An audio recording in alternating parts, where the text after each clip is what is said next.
बोल जयकारा बोल मेरे श्री गुरु महाराज की जय। श्री अमर ज्योति दर्शन ग्रंथ। पिताश्री का आदेश पालन। दोपहर के समय आप काफी दूर एकांत में चले जाते, जहां एक मूर्तिकार संगमरमर से श्री कृष्ण की मूर्ति तराश रहा था। आप अपने ध्यान में लीन आप कभी नैन मूंद लेते तो कभी खोलकर उस पर दृष्टि डालते। मूर्तिकार भी आपकी मनोहरी दिव्य छवि से अभिभूत हुआ, कभी आपकी ओर निहारता तो कभी मूर्ति बनाने में जुट जाता। अद्भुत अद्भुत, यह कोई दैवी शक्ति प्रतीत होते हैं। इस कृष्ण मूर्ति में अपने आप सौंदर्य निरखता जा रहा है। जो काम 2 मास में भी पूर्ण न हो पाता, वह इनके 3 घंटे की समीपता में पूर्ण हो गया। आप पुण्य वहां से उठकर चले जाते। इस प्रकार 2 दिन बीते। तीसरे दिन आपको 1 घंटा ही हुआ था कि पिताजी पीछे से आपको ढूंढते हुए वहां आप पहुंचे और आपको देखकर कहने लगे, अरे तुम्हें दिन भर को भी आराम नहीं, चलो मेरे साथ धर्मशाला में आराम करो। मूर्तिकार मन ही मन मुस्काया, एकदम आपकी ओर निहारते हुए विनय की, महाराज आप थोड़े समय के लिए विराजमान रहें, अपने इस काम को अधूरा छोड़कर मत जाना और न जा सकते हो। आप मानो रहे, आप मौन रहे। वह पिताजी गुनगुनाते हुए लौट गए। तीसरे दिन जब 3 घंटे के बाद आप वहां से उठने लगे तो मूर्तिकार ने मूर्ति को पूरा कर लिया और झट से आपके चरण पकड़ लिए। दिव्य स्वरूप भगवान, प्रणाम। आश्चर्य आश्चर्य, यह श्री मूर्ति 6 मास में पूरी होने की संभावना थी।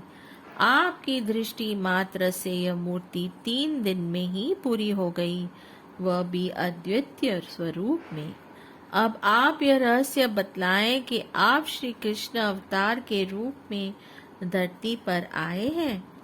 अपने स्वरूप की लभता को करवा दी है आपने सरलता से कहा, सब कुछ पर्दे के पीछे। मूर्तिकार ने कहा, मेरी समझ में कुछ नहीं आया।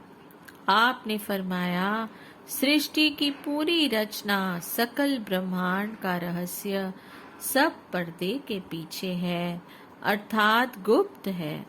सामने पड़े संगमरमर के पत्थरों के ढेर को देखो, उनकी क्या कीमत है। तुमने इन्हें तराशने की कला सीखी और उन्हें मूल्यवान बनाने में जुटे हो। इसी प्रकार परमात्मा की ओर से प्रत्येक प्राणी को दिया गया यह विशेष उपहार है। जिस कार्य को जिसने पूर्ण करना है, उसी कला में उसे पारंगत कर दिया है। वह आपकी रहस्यमय वाणी सुनते हुए आत्मविभोर हो गया और अपने अंतर मन में आनंद सुख की अनुभूति की। आपने एक ही वाक्य में उपनिषद, पुराण और वेदों का सार बतला दिया।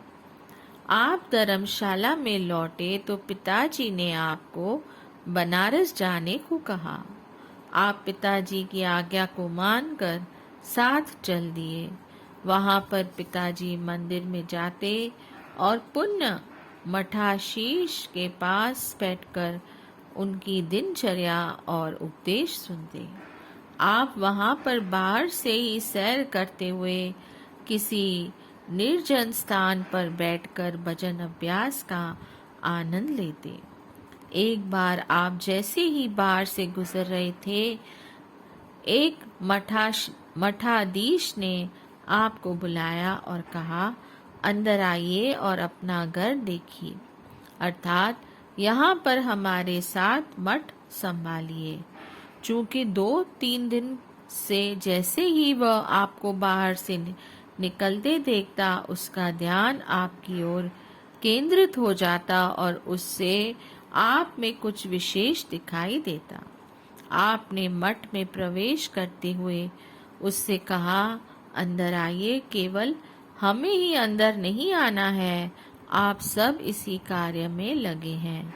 हमारा अपना काम अपने अंदर आत्म दर्शन का है। इस कार्य में संलग्न रहना ही परम कर्तव्य है।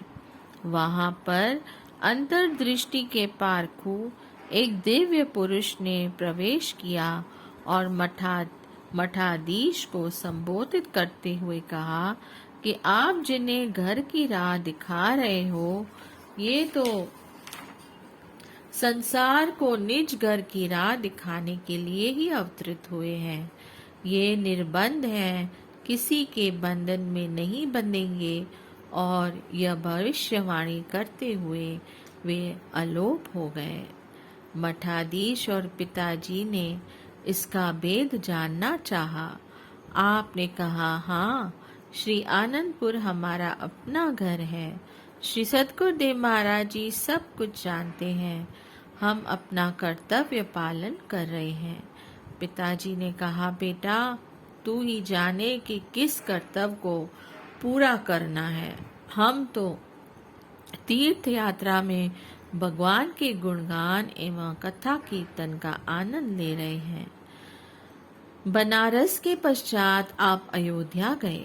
वहां भी सबसे न्यारे बन स्वयं को कहीं भी मंदिरों में प्रकट नहीं किया।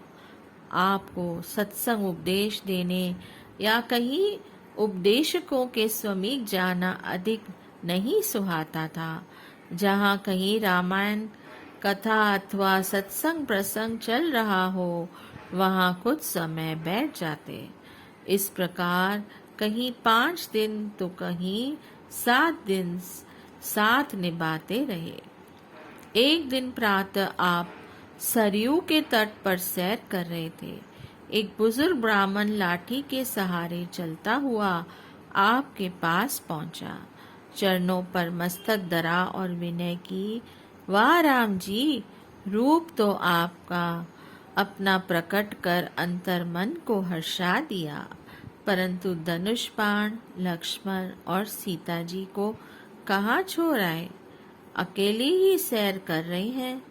आपने फरमाया, ब्राह्मण देव, केवल आपके लिए ही हमें तीर्थ यात्रा पर आना पड़ा है। याद करो। उसके मस्तक पर हाथ रखा।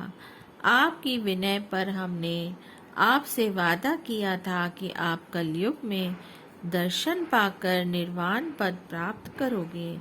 सो अब घर में जाकर इसकी चर्चा मत करना।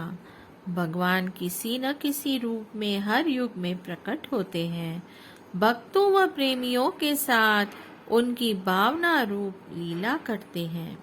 वह ब्राह्मण आत्मविभोर हो घर गया और इस दिव्य स्वरूप को हृदय में अंकित कर तीसरे दिन परम धाम सिधार गया, जहाँ योगी ऋषि मुनि पहुँचने के लिए लालायित रहते हैं।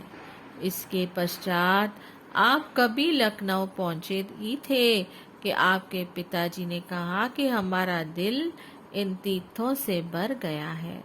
अब हमारा श्री आनंदपुर जाने का मन है। आगे गया आदि कहीं भी जाने को मन नहीं है। अनमने मन से समय बिताना समय व्यर्थ करना है। आगे की यात्रा फिर कभी कर लेना। अब शीघ्र ही घर लौट चलो। श्री आनंदपुर की सेवा एवं श्री सद्गुरुदेव महाराज जी के श्री दर्शन की तरफ आपको विह्वल बनाए रखती थी। आप पिताजी को साथ लेकर लखनऊ से सीधा कलकत्ता में बड़े भाई साहब के पास गए। आपने उनसे पूछा कि यहाँ कोई पास में श्री आनंदपुर का सत्संग आश्रम है? हमें सत्संग के बिना कुछ नहीं सुझाता। ऐसा लगता है कि मानो हम अपनी किसी निजी पूंजी से वंचित हैं। अतः अब हम कुछ समय श्री आनंदपुर में जाकर श्री दर्शन व सेवा का लाभ प्राप्त करेंगे। आप श्री आनंदपुर से श्री दर्शन करके नियम मियाँ मीरपुर लाहौर छावनी में लौट आए। अब आप स्वतंत्र होकर जब दिल चाहता गंदोवाल चले जाते। श्री आनंदपुर में अधिक समय श्री सेवा में लगाना आपका नियम बन गया। श्री दर्शन की चाह आपको हर समय दीवाना बनाए रखती थी। बोलो जयकारा, बोल मेरे श्री गुरु महाराज की जय। जय सच्चिदानंद।